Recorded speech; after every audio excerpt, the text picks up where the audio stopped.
تشكيلة برشلونة الموسم القادم بقيادة تشافي هرنانديز.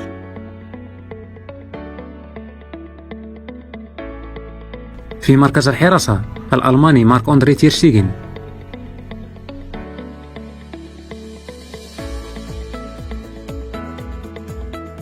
في مركز الظهير الأيمن الفرنسي كوندي.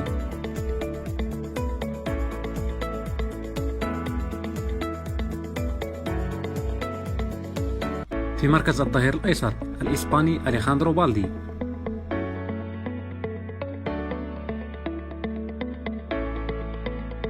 مركز قلب الدفاع الدنماركي أندرياس كريستينسن.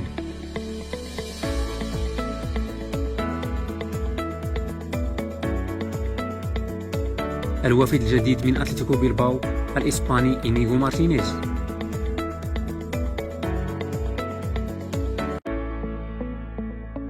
في مركز الوسط الدفاعي المغربي سفيان أمراض.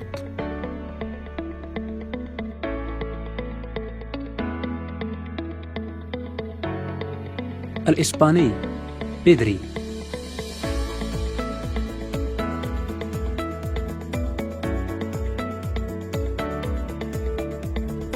الهولندي فرانكي ديونغ.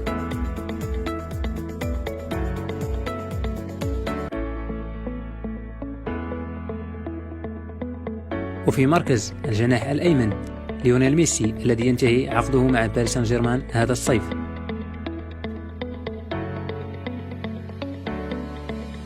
وفي مركز الجناح الأيسر الإسباني غافي.